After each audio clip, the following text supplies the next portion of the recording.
Welcome to the Simple Dollar. My name is Dustin. So 10 habits of frugal people.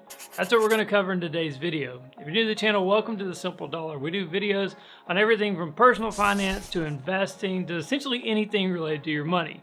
If that is not enough for you, head over to thesimpledollar.com where we've got a lot more valuable content over there as well. And if you get any value from this video, we'd really appreciate it if you drop down and hit the like button too. Okay, without further ado, let's go ahead and jump into it with number one. Frugal people generally plan ahead when it comes to their food. You ever been in this situation before? You've had a long, hard day at work. You go home, you look in the refrigerator, there's really nothing there that you want, and so you head to the pantry, nothing really there either, and so your options are maybe a bowl of cereal, a cup of ramen, or ordering takeout. I know in that situation for me, I'm gonna order takeout probably 9 out of 10 times. One huge thing that I try to do every week is I take about 30 minutes and just plan out my week ahead, what my meals are gonna be.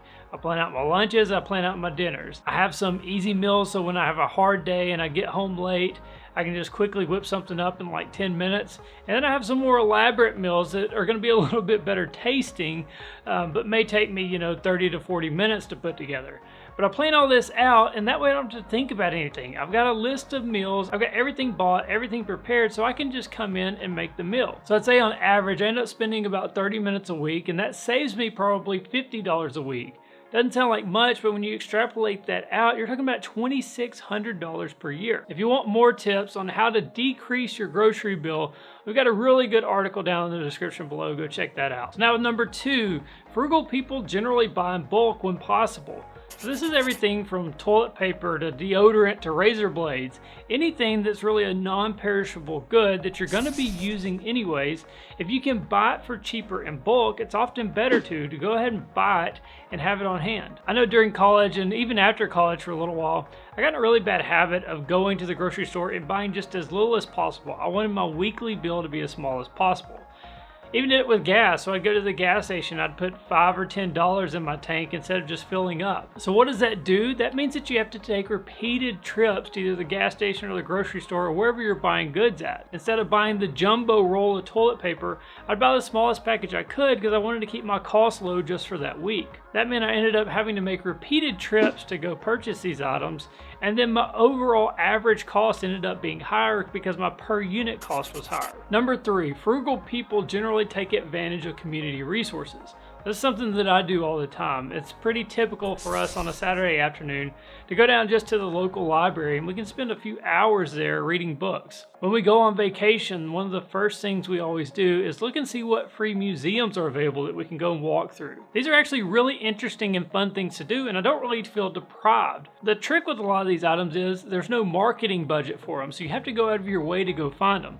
Good thing about that is that they're often less crowded than other places where you're having to spend money to go to. Habit number four, frugal people generally shop used items before buying something new. Whenever I'm in the market, especially for a larger ticket item, I always at least go price used items before I go buy something new. A prime example of this is when we bought our dining room table. So they started out at around $800 for the ones we were looking at, and they ran all the way up to like $1,500 to maybe even $2,000 for a new dining room table. So instead of just buying one at a furniture store, I went and looked at like pawn shops, antique shops to see what used furniture was available.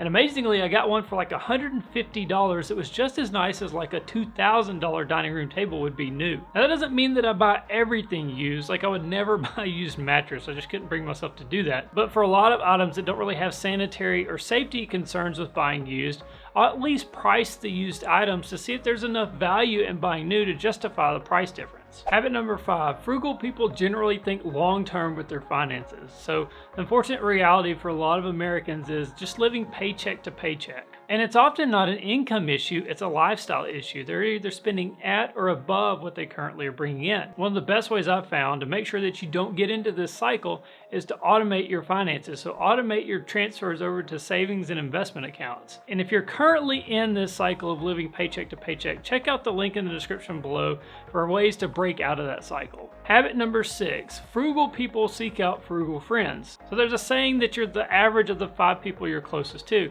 I think this is largely true. I can imagine if I had friends that were running around on extravagant trips every weekend and always going out to restaurants and bars, I'd probably spend a lot more money than I would with friends that are, clipping coupons and saving money all the time. With the expensive friends, not only would you be forced into expensive social situations, but with frugal friends, you can also share tips and tricks on ways to save money and build wealth. Habit number 7, frugal people generally recharge through actions, not purchases.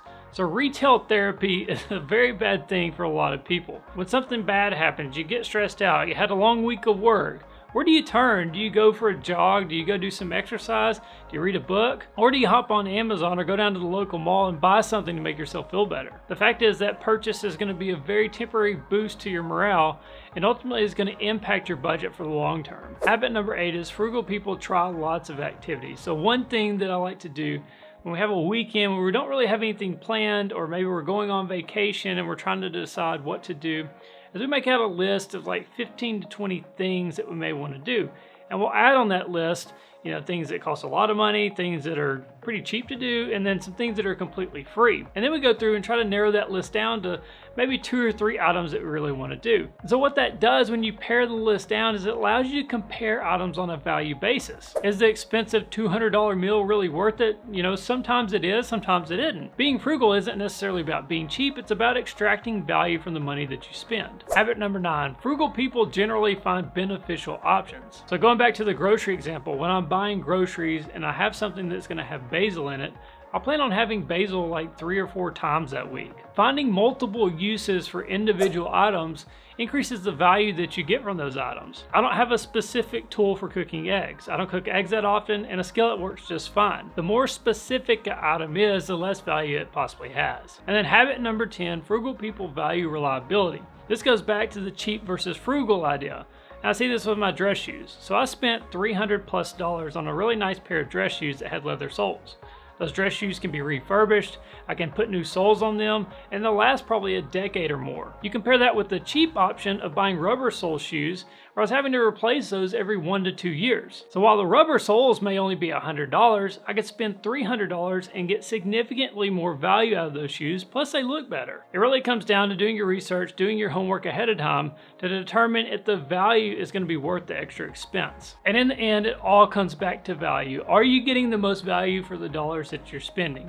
That's what it's all about, trying to squeeze value out and not waste money on things trying to be cheap or just frivolously spending. If you enjoyed this video, we'd appreciate it if you hit the like button.